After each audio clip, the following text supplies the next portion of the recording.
And yeah. Hey guys, we've got Andrea from.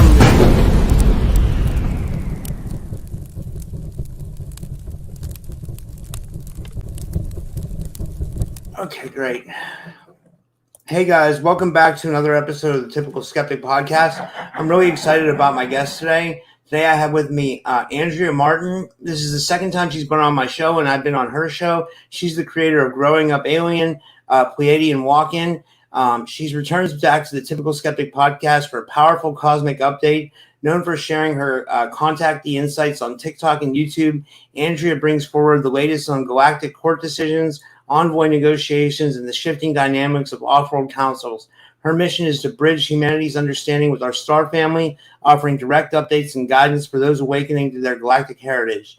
And you can connect with Andrea on TikTok at Andrea Therese2, Andrea.Therese2, and then on YouTube it's Growing Up Alien, and then the website is growingupalien.com. And I'd like to give her a big warm welcome back to the show. Andrea, thanks so much for coming back on. How are you? Not bad, Rob. It's great to be back on again. Yeah. Yeah. Really. Oh yeah, you're breaking up a little bit. Hopefully everybody else can hear you, but I'll be able to decipher, I think. Hold on, let me pull my microphone closer to me. Can you hear me better now? Is that any better? Yeah. It's just, it might be my internet is so bad here that it was just kind of glitching a little bit for me. Okay. Well, I was going to say, do you want to tell people a little bit, for people that might not have saw a show with me and you before, do you want to tell them a little bit about yourself before we get into the updates and stuff like that? Yeah, actually, you glitched a little bit. Let me see. Oh, no. Yeah, it's going to be one of those nights, I think. Wait, can you hear me now? Yeah, it's just like tinny, but I think I can make it out. Wait, hold on. I have an idea. I'll log in from my phone because sometimes my phone gets a better connection. Okay. Let me find it. All right, just give me 1 second. I'll be right back. Hold on, sorry. Yeah.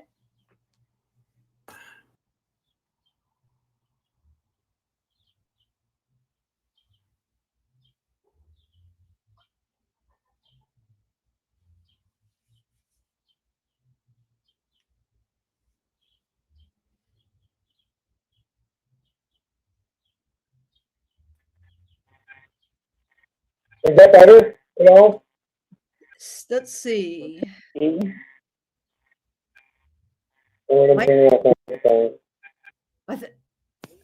it's it might be worse. It might be worse.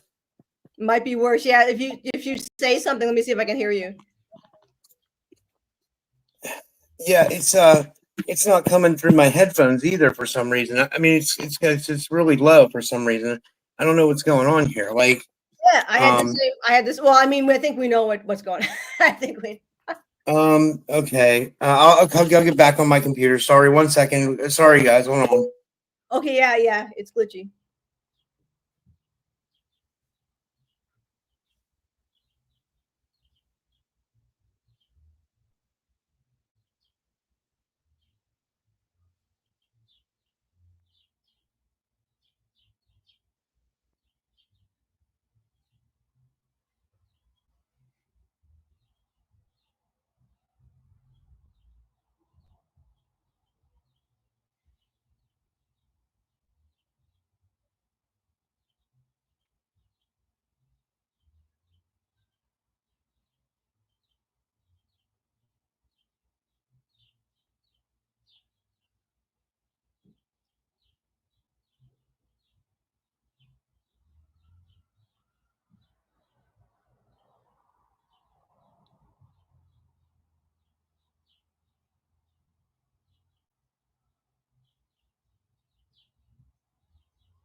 Here I come. I'm here now. Oh, man. You're clear. Can you hear me though? Good, everything. Magic. Okay, got some. That What was else? so I was saying, like, yeah. Why don't you tell the people a little bit about yourself before we get into the updates and stuff like that? sure. Yeah. Now I don't know what the heck that was. Oh my God, you can't. You know it was them interfering, and we just kind of persevered, and they gave up. But so it's kind of like, yeah. I agree. Well, I can talk a little bit about the channel. So I started growing up alien in September with my Pleiadian husband Ika, and the purpose of my channel is to bring forward all of the contactees that would like to step forward and tell their story. So, and that's super important. And the reason that I want to do that is because then we're able to corroborate evidence and see just how powerful and like large actually the contactee abductee group on this planet really is. I suspect it's in the millions and or maybe more, and they need a place where they can come forward and tell their stories without being kind of gate kept. Or we don't generally have any interest in people who have the celebrity type, not that we wouldn't have, there's no we're not exclusive, but we want people who don't have never come forward before to step forward and tell their stories. And the thing is, these people have unbelievable and remarkable experiences, just like blows you out of the water. So that's really the main goal of the channel. I kind of just use myself as a guinea pig when I stepped forward in September with Ika, my Pleiadian husband, and just saying that. And I am married to someone who was not born on this planet. So Ika works for the United States Air Force in the Special Forces Division. So he's he was in Cheyenne Mountain when they were doing some operations there. He's since been moved back to Edwards Air Force Base, where he's pretty much that's where he does most of the work. And I'm not alone. And just by coming forward and saying that so many people have stepped forward, and they just like, I never wanted to tell anybody this. This has been something I've experienced my whole life, whether it's a man or a woman. If you have a family member or a partner upstairs, male or female. And people are just saying, wow, I always knew that I had this person, but I never told anybody because everything I'm crazy or whatever. So that's kind of, I just as a guinea pig myself. So I communicate with Ika through telepathy, and that is generally what all your contactees use when they're talking with different people from upstairs, different extraterrestrial races. So I star-seeded here from the planet Era. And that was probably one of the main fights that my husband and I had, because he didn't want me to do this. And I have to say he was right. But well, this is what we're going to talk about tonight. But in the overarching sort of structure of this, if we didn't stop what was happening here on on Terra or Earth, as you call it, then it would have just spread throughout the galaxy. This was a pretty Star Wars Darth Vader type situation that was happening here on this planet. And people from different star systems all got together, and many became what we call star seeds or envoys. So upstairs they call them envoys. And what that is the throwing generally of an extraterrestrial body into stasis and having your consciousness inserted into a Terran body form. And it was kind of a spy mission, but also an infiltration mission in order to assist the beings on this planet to break free from all of the tyranny that they've experienced. Now, I'll talk about that in a bit. It was not as successful as we had hoped it to be. But anyway, yeah, it didn't quite roll. So there's many folks like me, and of course, and Rob, yourself. We are, you'll notice you're saying, well, you always said your whole life I was never like anybody else. I never really fit in. And of course, your role is not to fit in. Your role is to crack the system, not to join it. And there was roughly about 250 million envoys that were inserted into this planet over decades of time. And generally this happened around the 50s. So during the time of your Adamskis, your Menger, and then of course Billy Meyer, your original contactees.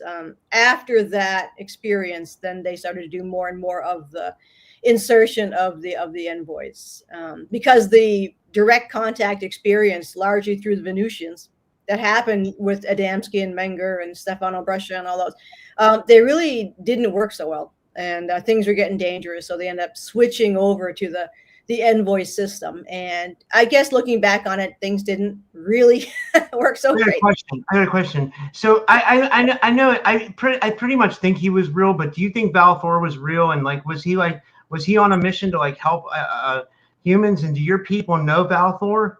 I know Valthor. Yes, I talk with Valthor. I meet with Valthor. He was absolutely real. And the photo from the Howard Menger's High Bridge is Valthor. There you have so Valthor was adopted. You have his stepbrother, Don. And they regularly would visit people in California. We lost Rob Potter, but Rob Potter was in direct contact with both of them, actually. And of course, Julian is Val's wife. She's also in that photo. So the photo from High Bridge is that is an accurate photo of Val and the crew from Victor 1. Yeah. Wow, that's amazing. That's really yeah. There's been some people throwing around weird stuff about that. They take a picture of Val and dye his hair and then color the hair and say it's not him. And then they were making pictures of Frank Strange's and saying that was Val, and it's obviously Frank Strange's. So no, the photo of Val is Val, and Val has been he actually was involved with the high councils. He has never left us, really. He's always been in fighting for the work that he did here while he was here for 3 years. He was just super disappointed, and he was crying the other night, actually, when this court was heard. So it's pretty rock and roll. Real quick, I just want to get your opinion on the Greada Treaty, because I'm friends with Laura Eisenhower, and I know she's always trying to speak well about her great grandfather's name, and I think her great grandfather was a good president. But do you have an opinion on that and like the Greada Treaty and all that stuff, and you know what I mean? Because that's right about that era too, right? Yeah. Oh, absolutely. I mean, that was all legit. I do believe that President Eisenhower was kind of thrown under the bus there, but there was really nothing he could have ever done. And it's the Majestic 12. So what people don't understand is the Majestic 12 signed treaties, of course, with the different Draco reptilians, as well as the Nebu and the different gray Matra, the Greys. But they also made agreements with some Nordics. Wow. And then as the decades progressed, they ended up sort of, and I'll talk about that a little bit tonight, but they also made some deals with the GFW. Wow. So wait, so are some Nordics bad and are some GFW bad then? Well, there's some Nordics are bad, yeah. Some Nordics are like synthetic Nordics, or they'll take someone like a Pleiadian, let's say, a Hell Pleiadian. They'll be abducted. So it's not just Earth humans that are abducted by the Greys and all those. It's other ET races as well. And what they'll do is almost make a puppet out of it. So they'll take the Pleiadian body, kick out the consciousness, and insert some kind of either synthetic or gray consciousness, something weird. And those are the strange Nordics. They seem almost zombie. They're unusually stiff and very unnatural, which is completely different from a real human, right? Who's much more fluid, has emotions and all that kind of stuff like that. So it was a shit show. Excuse me. Yeah. So should we get into some of the stuff you've been finding out lately? And do you still team up with Erica Amarina? Because she's a good friend of mine. I like Erica, and I know she comes on your show and stuff, right? Oh, totally. Yep. Yeah. We have a large group of people that we work with, and that's, I should explain to folks how we work. So what's been frustrating, I think, for many of us in the contact community, and again, it's what sort of frustrated Michael Sala in a way, is that we don't have a whole lot of hard evidence. Now, there's an amazing plethora of wonderful spiritual information out there, but none of that really holds water in an academic setting. And we're trying to corroborate what's actually happening in the socio-political, the sectarian system, and then what's being said about what's going on in the galactic, in the exopolitics realm. And the two aren't meeting head to head.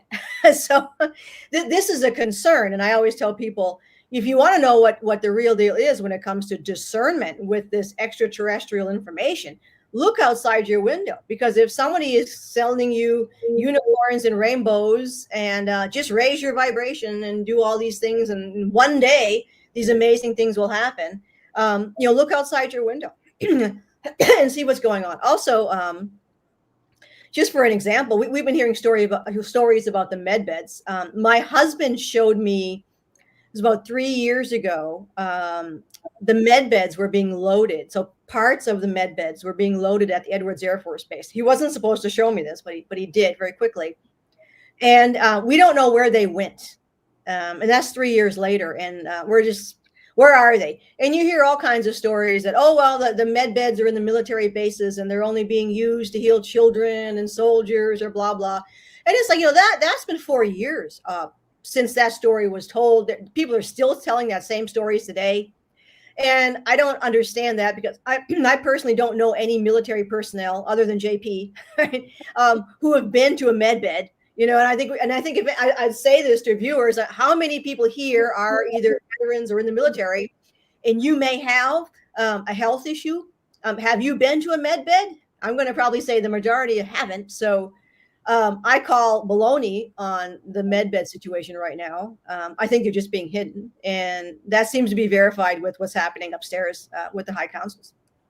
Yeah, that's interesting. Yeah, I would agree. I trust your word on it. And it's weird. It's like you said, we really have to use our discernment, because it seems like they a lot of different people put a lot of misinformation in the community. No, yeah. Where's the proof? Where is it? Where is the technology? Where are the ETs? Where is the solar flare? Where is it's like I think it's just a matter of saying, I just tell people, like I said, enjoy. And so, there's nothing wrong with watching people's. I mean, I never would condemn anyone. I would, that's just, I would never do that. And everyone is trying to do their best with, and this is why we are complaining upstairs. We're not, here we are on Earth trying to complete this mission, which has been a mess. It's a joke, really. And part of that is because we don't have any information. And the other part of that is, as many of the people you have on your show have been through the SSP, have been through MK Ultra, have been through, Montauk. Like, we got creamed down here. So it's like, yeah, right. It's crazy. All the torture that people have been going through. Yeah, you're right. Exactly right. It's like, but it's weird, because it seems like it's like meant to all come out now, right? Like, like a lot of people are getting memories back, and like people are starting to activate, and it's really strange. Like, but I think it's amazing at the same time. I think maybe it's meant to be or something. I don't know. Yeah, and it's not we're not, the information that we're going to give is not doom and gloom. In fact, this information that we're going to give, that we've just been given, is actually quite wonderful, to be honest. It maybe isn't the rainbow story we were hoping would happen, but it is definitely a positive step forward after quite a bit of activity upstairs. After we did the live with Michael Sala that night, a bunch of us went up and pretty much kind of caused a riot. And this was after actually the councils, and it was interesting. This is how I like to work, because I want that corroborated. So I never mentioned anything the next day, but I would be getting texts and Facebook messages and comments from people who would be saying, "What happened last night?" So I'm like, "Oh, excellent." So. That's awesome. So do we need to go to Rumble for this part, or should we? I think we should move to Rumble so we can really get into some. Okay, so guys, you guys can just go to Typical Skeptic Podcast on Rumble, and if one of my moderators are in the chat, like I think that, or maybe I know maybe I'll put the link. It's www.rumble.com/Typical Skeptic Podcast, and just come there. And we're gonna go on there so we can talk more freely, because they just gave me another strike, or not another strike. They gave me a warning last night. I don't. So they're definitely not playing games. They seem to come after my channel a lot. Yeah. So I put the link in the chat. Just follow us there. We're gonna go to Rumble now, and then we'll see you guys over on the video on Rumble. And we are leaving YouTube. Give me 1 second here. I'm not gonna